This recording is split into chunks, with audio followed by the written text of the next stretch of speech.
दादी ने जैसे ही कहा, क्यों वेद, हम सही कह रहे हैं ना? वेद निःशब्द था। उसके पास कोई शब्द ही नहीं थे। आखिर वह कहता भी तो क्या, कि उसे आशी की शादी से खुशी है, या फिर यह कि आशी की शादी की बात सुनकर उसे बिल्कुल भी खुशी नहीं हुई। और वे यह बात कहता भी कैसे, उसे तो खुद समझ नहीं आ रहा था कि ये सब हो क्या रहा है। एकदम से आशी की शादी, अचानक से। वह तो उससे माफी मांगना चाहता था, माफी मांग ही नहीं पाया था, और अब अचानक से उसे हार्ट अटैक देने वाली ये न्यूज़ मिल रही थी। और ऊपर से पूरा परिवार आशी की शादी में जाने की बात कर रहा था। तभी दादी माँ पलक से कहती हैं, पलक बेटा, आशी बेटी की शादी कहाँ है? दादी माँ की बात सुनकर पलक कहती है, पुणे में दादी माँ। एक्चुअली वहाँ मेरी एक दोस्त माया है, आपने सुना होगा आशी के मुंह से। उसकी भी शादी है, तो वे वहीं गई हुई है।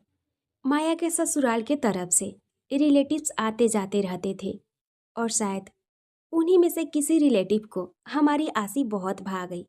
बस फिर क्या था, उन्होंने कहा कि उन्हें चट मंगनी पट शादी करनी है।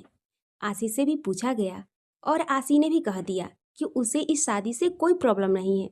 तो जब उसे कोई प्रॉब्लम नहीं है, तो ये सबके लिए खुशी की बात हुई ना। आप जानती हैं दादी माँ, मैं ना बहुत ही एक्साइटेड हूँ। कितनी खुशी की बात है ना, कि मेरी दोनों दोस्त एक ही मंडप में एक साथ दुल्हन बनकर बैठेगी, और एक ही साथ विदा भी होगी। I am so excited, but थोड़ी इमोशनल भी हूँ, कि मेरी दोनों दोस्त मुझे एक साथ छोड़कर चली जाएगी, और मैं अकेली रह जाऊंगी। बट कोई नहीं। पलक की बात सुनकर शालिनी जी कहती हैं, ये तो दुनिया की रिवाज है बेटा। अगर घर में बेटियां हैं तो उन्हें एक ना एक दिन घर को छोड़कर जाना ही पड़ता है। वैसे हमें भी खुशी हुई आशी की शादी की बात सुनकर, और आशी से कहना कि हम सब लोग उसकी शादी में पुणे जरूर आएंगे। जहाँ सब लोग खुशी खुशी आशी की शादी की बात कर रहे थे, वहीं कोई था जिसके दिल में इस शादी की बात सुनकर बेचैनी बढ़ती जा रही थी। वेद अब और देर वहां बैठकर आशी की शादी की बातें सुन नहीं पाया, और एक्सक्यूज भी कहकर अपनी जगह से उठकर अपने कमरे में चला गया। भाई वेद को इस तरह से जाता देख सब लोग उसे एक नज़र देख लेते हैं, और उसके बाद पलक कहती है, मैं भी जाती हूँ, शादी की बहुत सी तैयारियां करनी है मुझे। पलक की बात सुनकर शालिनी जी कहती हैं, बिल्कुल समझ सकते हैं, शादी है तो तैयारियां भी होगी। अगर तुम्हें किसी भी चीज़ की ज़रूरत हो तो देव से कहना, देव तुम्हारी हर तरह से मदद करेगा, है ना देव? शालिनी जी देव की ओर देखकर पूछती हैं, तो देव अपनी माँ की बात सुनकर कहता है, जी मॉम। मॉम की बात सर आंखों पर। और फिर वह पलक की ओर देखकर एक डेबिल मुस्कान देता है, जिससे देखकर पलक की नजरें शर्म से झुक जाती है, क्योंकि वह देव की उस डेबिल मुस्कान के पीछे का राज बहुत ही अच्छे से जानती थी। इस बीच वह देव को बहुत ही अच्छे से समझने लग गई थी, देव के हर इशारों से वाकिफ हो चुकी थी, और पलक और देव के बीच जो केमिस्ट्री चल रही थी उसे दादी माँ ने भी अच्छी तरह से नोटिस किया था। आखिर दादी माँ भी तजुर्बा लेकर बैठी थी, ऐसे थोड़ी ना उनके बाल सफेद हुए थे। इधर वेद अपने कमरे में आकर गेट बंद करता है, और बेड पर बैठकर खुद से कहता है, आशी की शादी हो रही है। आशी शादी कर रही है किसी और से। वे ऐसा कैसे कर सकती है? किसी और से शादी कैसे कर सकती है? उसकी शादी तो मुझसे। इतना कहते कहते वेद अचानक से रुक जाता है। उसे कुछ याद आता है, और वह कसकर अपनी आंखें बंद कर लेता है, दोनों हाथों की मुठ्ठियां भींच लेता है। फिर खुद से कहता है, क्यों क्यों नहीं कर सकती वह शादी? सही तो कहा सबने नीचे, मेरा और उसका अब कोई रिश्ता नहीं है, मेरा कोई हक नहीं। मैंने खुद ही तो उसे इस रिश्ते से आज़ाद किया था। जब हमारे बीच कोई रिश्ता ही नहीं है, तो फिर वह किसी से भी शादी करे, क्या फर्क पड़ता है? उसे भी अपनी जिंदगी जीने का पूरा हक है, अपने फैसले लेने का हक है। आखिर कब तक उसकी जिंदगी मैं अपने हिसाब से चलाऊंगा? 6 महीने मैंने उसे अपने हिसाब से चलाया, अब वह जैसे चाहे जी सकती है। अगर वह इस शादी से खुश है तो अच्छा है। अगर शादी करके उसे खुशी मिल रही है, तो मैं दिल से चाहता हूँ कि वह पूरी जिंदगी खुश रहे। उसकी जिंदगी में कोई ऐसा आए जो उसे दिल से प्यार करे, मेरी तरह मतलबी ना हो। वेद यह सब कह तो रहा था, लेकिन वही जानता था कि वह कितने भारी मन से ये सब कह रहा है। आशी की शादी की बात सुनकर उसे ऐसा लग रहा था जैसे कोई उसे आशी से बहुत ही दूर करता जा रहा हो। और अब वह कभी उससे मिल नहीं पाएगा। उसके सीने में दर्द उठ रहा था। फिर वह राज के दिए प्रॉपर्टी के आशी के हिस्से वाले पेपर्स अलमारी से निकालते हुए कहता है, अब तुम्हारी शादी वाले दिन ही मैं तुमसे माफ़ी भी मांगूंगा और ये देकर अपनी गलती सुधारने की कोशिश करूंगा। तुम हमेशा खुश रहना। आज पूरा बंसल परिवार बेंगलुरु से पुणे के लिए निकल चुका था और फ्लाइट से कुछ ही घंटे में पुणे पहुंच गए। पलक के बताए एड्रेस पर एयरपोर्ट से सीधे वहीं पहुंचे जहां घर में बहुत सारे मेहमान आए हुए थे और हर तरफ शादी की खूबसूरत डेकोरेशन देखकर साफ पता चल रहा था कि इसी घर की बेटी की शादी है। पलक को पहले से पता था कि बंसल परिवार आने वाला है, लेकिन उसने यह बात आशी को नहीं बताई थी क्योंकि वह उसे सरप्राइज देना चाहती थी। वह जानती थी कि सबको सामने देखकर आशी की हैरानी की कोई सीमा नहीं रहेगी और खुशी उससे भी ज्यादा होगी। पलक ने आशी को तो कुछ नहीं बताया था, लेकिन माया और उसके घर वालों को पहले से ही सब बता दिया था। आखिर घर उनका था और परमिशन जरूरी थी। उन्हें भी कोई एतराज नहीं था, बल्कि वे भी बंसल परिवार से मिलने के लिए एक्साइटेड थे क्योंकि बंसल परिवार इतना अमीर और जाना माना था और इतने बड़े लोग उनके जैसे मिडिल क्लास परिवार की बेटी की शादी में आ रहे थे। ये उनके लिए बहुत ही बड़ी बात थी। इसलिए स्वागत के लिए माया के घर वालों ने हाई क्लास इंतजाम किया था ताकि किसी तरह की कोई कमी ना रहे। सब लोग बेहद खुश थे और शादी की तैयारियां पूरे जोर शोर से चल रही थी। पलक के कहने पर वे लोग शादी से 2 दिन पहले ही आ गए थे ताकि शादी से पहले होने वाले सभी रिचुअल्स को अच्छे से देख सके और एंजॉय कर सके, यानी मेहंदी, हल्दी, संगीत, सब कुछ। माया के घर के बाहर जैसे ही एक आलीशान गाड़ी आकर रुकी, घर के बाहर मौजूद रिश्तेदार आपस में बातें करने लगे। अरे देखो देखो, इतनी बड़ी और महंगी गाड़ी, जरूर कोई पैसे वाला होगा, पर कौन है, किसका रिश्तेदार है? इसी तरह की बहुत सी बातें हो रही थी।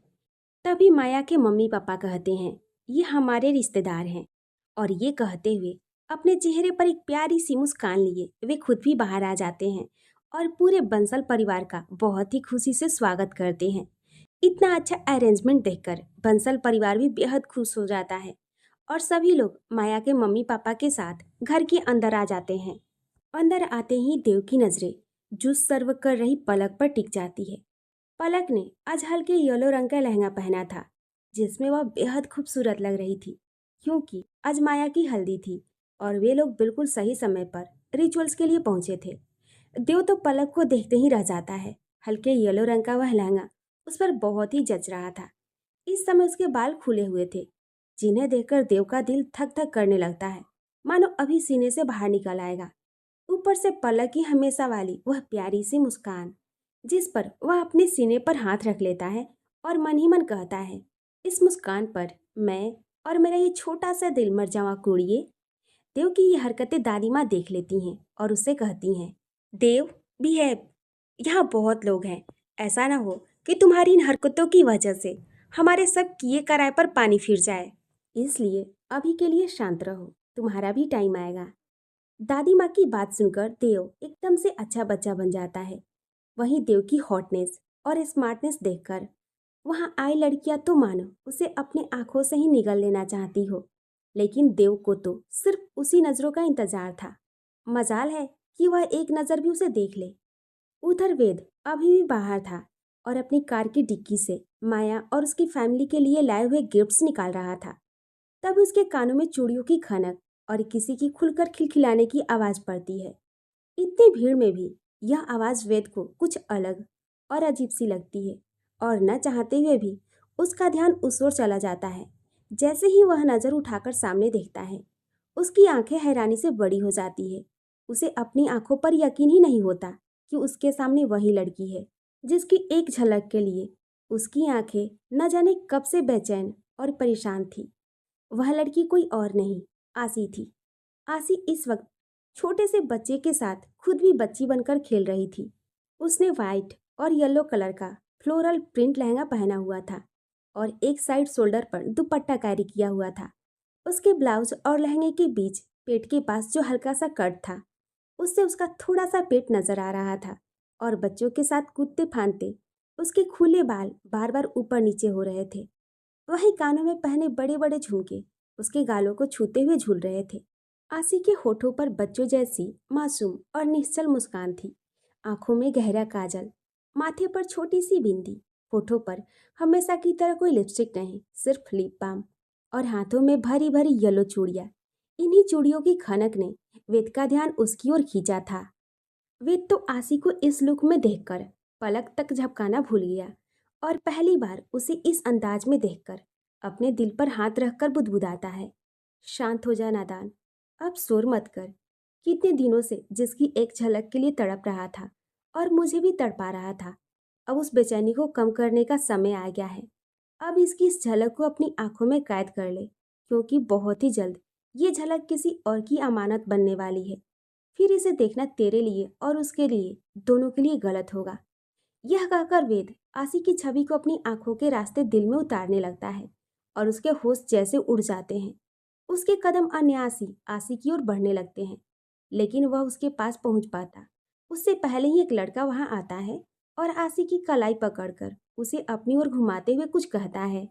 आसी इस अचानक हुई हरकत से पहले तो हैरान होती है, फिर उस लड़के का चेहरा देखकर मुस्कुरा देती है, और जो हैरानी कुछ सेकंड पहले उसके चेहरे पर थी, उसकी जगह एक प्यारी सी मुस्कान ले लेती है। वेद, जो आसी के करीब पहुंचने वाला था, उसके कदम वहीं रुक जाते हैं, और उसे अपनी आंखों पर यकीन नहीं होता कि आसी किसी और के साथ इस तरह मुस्कुराकर बात भी कर सकती है।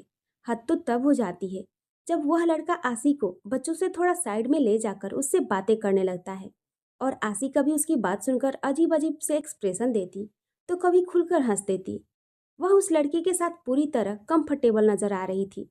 वेद, जो दोनों से थोड़ी दूरी पर खड़ा था, उनकी बातें तो नहीं सुन पा रहा था, लेकिन आसी को उस लड़के के साथ इतने आराम से हंसते हुए बात करते देखकर उसके दिल में दर्द और जलन एक साथ उठने लगते हैं। उसे आसी का किसी और के इतना करीब होना बिल्कुल अच्छा नहीं लग रहा था, और जब वह लड़का आखिर में आसी को गले लगा लेता है, तो वेद की आंखें हैरानी से भर जाती है और गुस्सा भी आता है।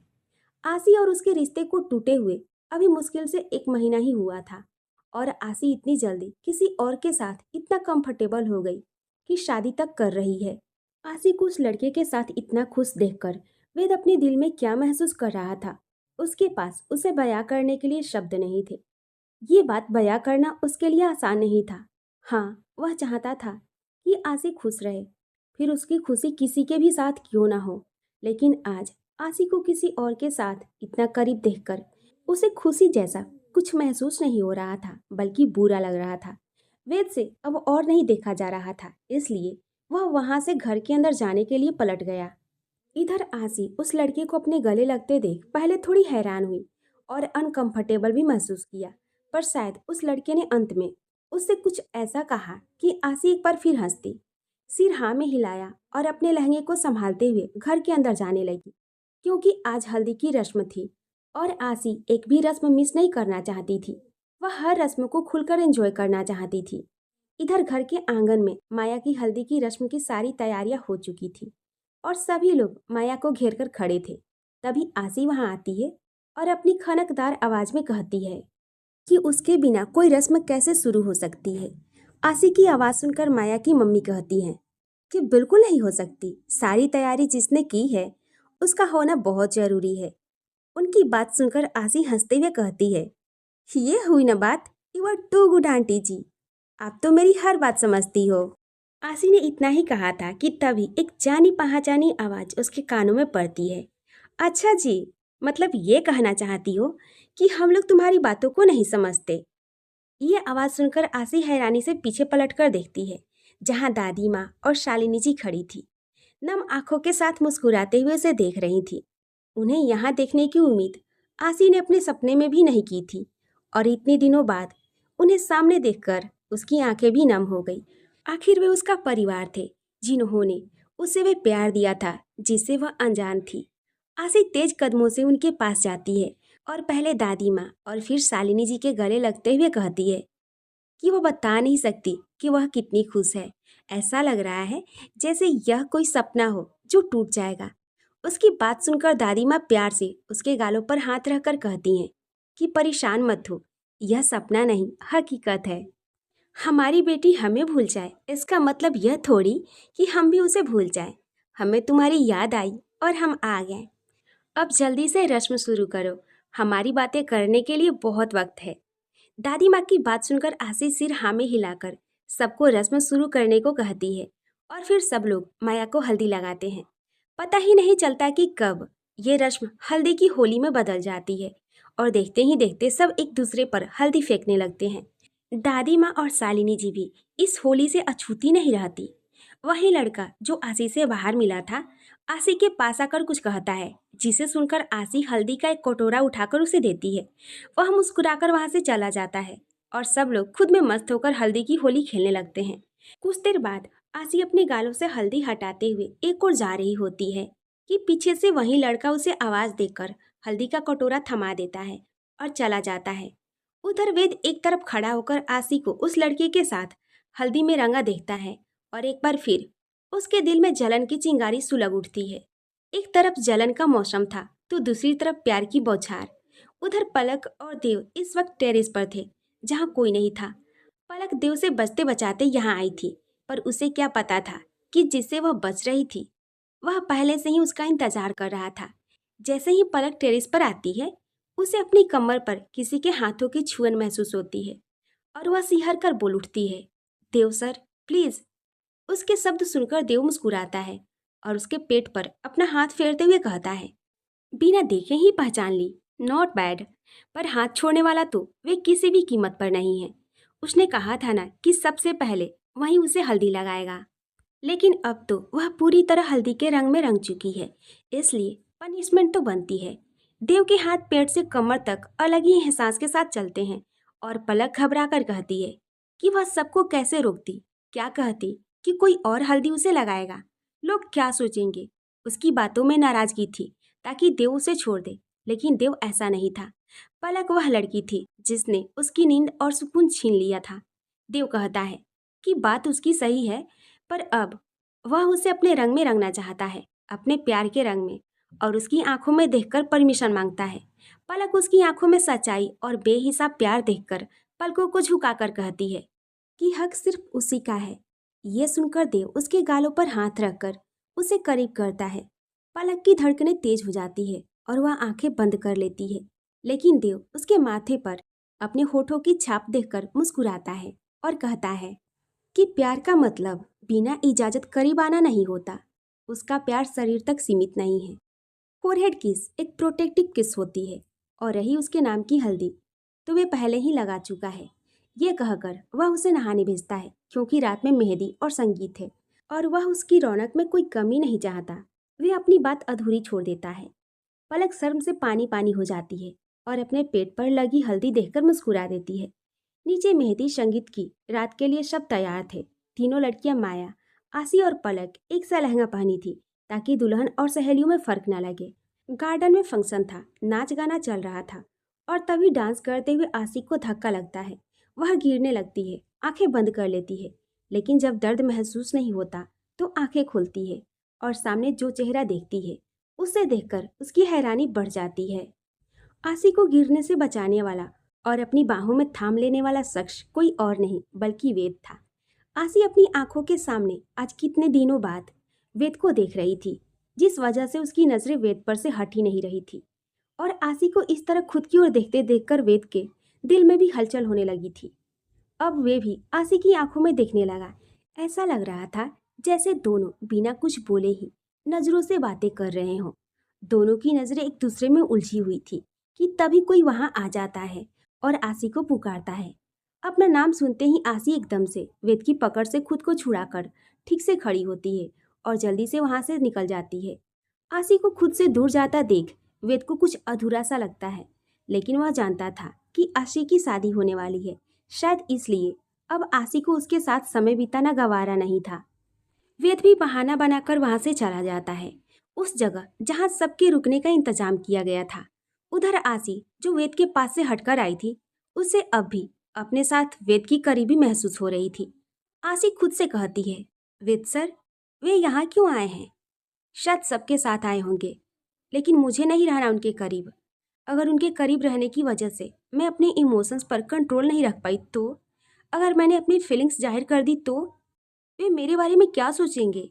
हमारा अब कोई रिश्ता नहीं है और ना आगे होगा, इसलिए बेहतर यही है कि जब तक वे यहाँ हैं मैं उनके सामने ना आऊँ।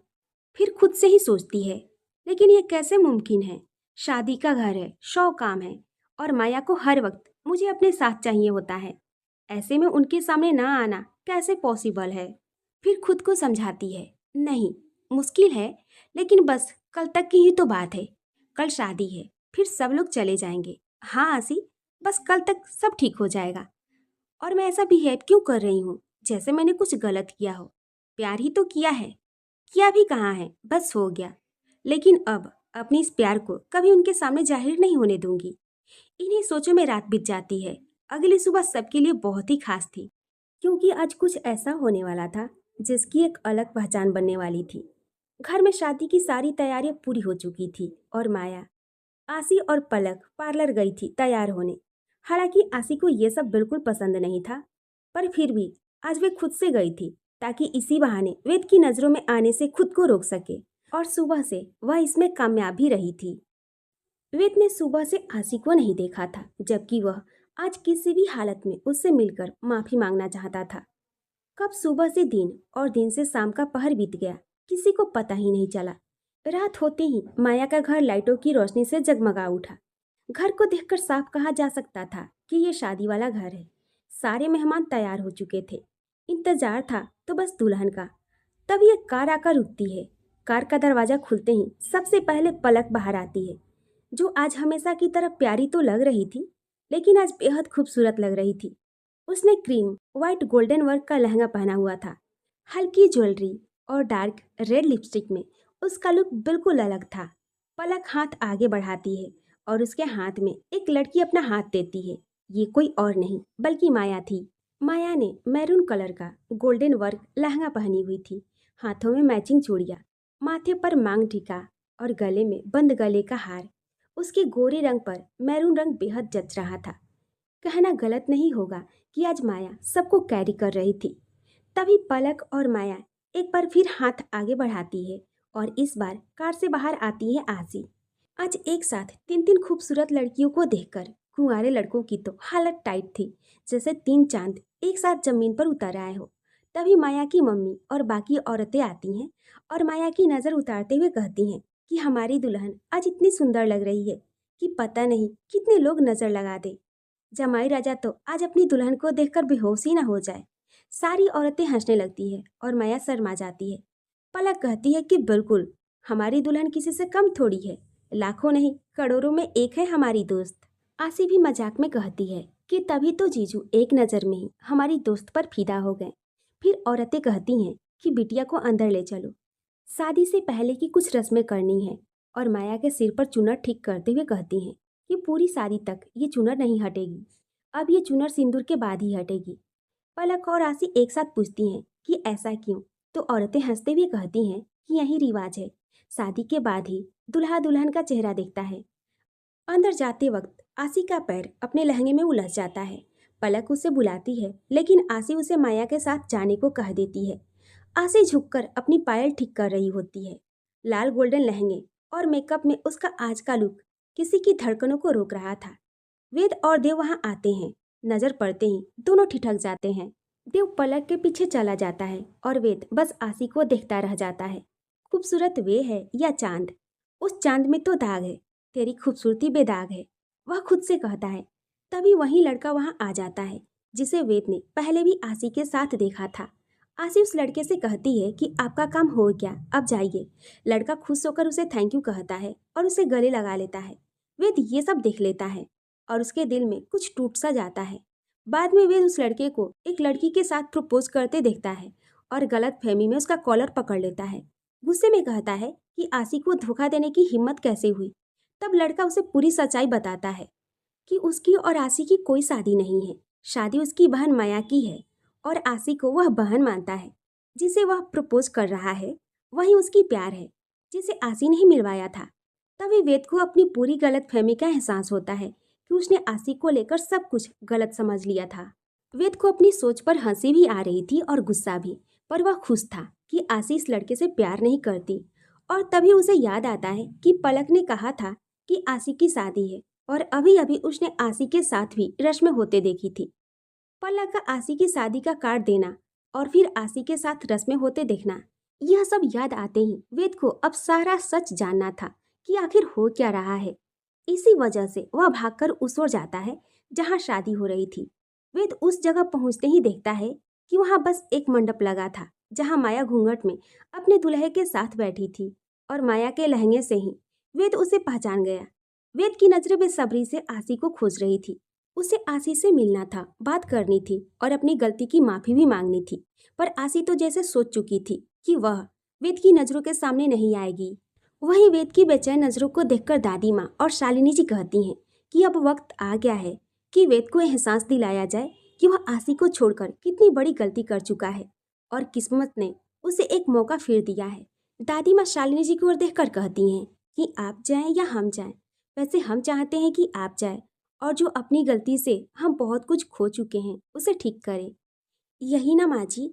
शालिनी जी की बात सुनकर दादी माँ हाँ में सर हिला देती हैं। तब शालिनी जी कहती हैं कि हम भी थक चुके हैं माँ जी, इस झूठी नफरत की आग में जलते जलते। गलती हमारे पति और वेद की माँ की थी। इसमें वेद की कोई गलती ना होते हुए भी हमने उसे गुनाहगार माना, उससे नफरत की, यहाँ तक कि क्या क्या नहीं कहा, माँ कहने का हक तक नहीं दिया। पर उसने कभी हमसे किसी बात का गिला नहीं किया। जो कहा वे किया और देव के लिए एक पिता और एक बड़े भाई का हर फर्ज अदा किया। आज हमारी बारी है कि अपने बड़े बेटे की जिंदगी में खुशियां लेकर आएं, जिन पर उसका हक है। दादी माँ शालिनी जी की आंखों में सच्चा पछतावा देखकर कुछ नहीं कह पाती। उधर वेद अभी आसी को खोज रहा था। तभी पीछे से एक आवाज आती है।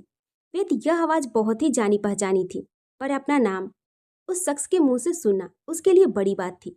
वेद एकदम पलटता है और सामने शालिनी जी को देखकर हैरान हो जाता है और कहता है कि आप देव को ढूंढ रही हैं? मैं अभी देखता हूँ वे कहाँ हैं, आप परेशान मत होइए। और यह कहकर वह जाने लगता है। तभी शालिनी जी पीछे से कहती हैं कि हाँ, लेकिन आज मैं अपने छोटे बेटे से नहीं, बड़े बेटे से मिलने आई हूँ। क्या मुझे मेरा बड़ा बेटा मिल सकता है? क्या आज एक माँ अपने बेटे से मिल सकती है? यह सुनकर वेद कुछ समझ नहीं पाता और बस उन्हें देखता रहता है। शालिनी जी कहती हैं, क्या हुआ, विश्वास नहीं हो रहा ना? पर यह सच है, मैंने अब तक तुमसे उस बात के लिए नफरत की जिसमें तुम्हारी कोई गलती नहीं थी। तुम हमेशा खुद से पहले हमारे लिए सोचते रहे और बदले में तुम्हें मिली नफरत, नाराजगी और गुस्सा। आज एक माँ अपना बेटा चाहती है, अपना पूरा परिवार एक साथ देखना चाहती है। उनकी आंखें नम हो जाती है और वे रो पड़ता है। वह उनके गले लगकर कहता है कि यह बेटा हमेशा से आपका था और रहेगा माँ। इस पल का मैंने बहुत ही इंतजार किया था पर उम्मीद छोड़ दी थी। आज ऊपर वाले ने मुझ पर दया कर दी। शालिनी जी कहती हैं कि भगवान के साथ उस लड़की की वजह से भी ये सब मुमकिन हुआ, जिसने मुझे समझाया कि परिवार क्या है। आसी ने जाते वक्त भी अपने लिए नहीं तुम्हारे लिए मांगा था और हमने उस बच्ची को सिर्फ दर्द दिया। वेद को एहसास होता है कि उसने आसी के साथ कितना गलत किया और वह कहता है कि आप तैयारी कीजिए माँ, आज इसी मंडप में मैं सबके सामने अपनी गलती की माफ़ी मांगूंगा और हर जन्म के लिए उसका साथ भी मांगूंगा। वह उनके पैर छूकर आसी को ढूंढने चला जाता है। उधर माया की शादी की रस्में चल रही थी और वेद आसी को ढूंढते ढूंढते परेशान हो जाता है। तभी पलटते वक्त वह किसी से टकरा जाता है और फूलों की टोकरी गिर जाती है। वे फूल आसी और वेद दोनों पर गिरते हैं। वही लड़की आसी होती है। दोनों एक दूसरे में खोई नजरों से देखते हैं। आसी जाने लगती है तो वेद उसका हाथ पकड़ लेता है और अपनी सारी गलतियां स्वीकार करता है, अपने प्यार का इजहार करता है। आसी रोते हुए कहती है कि वह आखिरी बार उस पर विश्वास कर रही है क्योंकि वह भी उससे बेशुमार प्यार करती है। दोनों गले लगते हैं, तालियां बजती है और सब खुश होते हैं। वेद सबके सामने आसी को अपनी पत्नी स्वीकार करता है। मंडप में दो दुल्हनें बैठी हैं। मंत्र पढ़े जाते हैं, सिंदूर और मंगलसूत्र पहनाए जाते हैं। आसी के ताऊ जी उसका कन्यादान करते हैं और कहते हैं कि आज से वह उनकी बेटी है। दोनों जोड़ियां बड़ों का आशीर्वाद लेती हैं और आखिर में वेद और आसी सबको देखकर कहते हैं कि कौन कहता है परिवार कुछ नहीं कर सकता। अगर परिवार साथ हो तो किस्मत भी बन सकती है और सब खुश होते हैं। आज सबको अपना अपना जीवन साथी मिल गया था और सबसे ज्यादा सब लोग खुश थे वेद और आसी के लिए, जिनको आज उनका परिवार मिल चुका था। आज पूरी दुनिया के सामने वेद और आसी एक हो गए थे, हमेशा हमेशा के लिए। आज ना कोई कोर्ट था और ना कोई 6 महीनों का कॉन्ट्रैक्ट मैरिज और ना कोई झूठी शादी। आज था तो बस दो दिल और उनके सच्चे एहसास।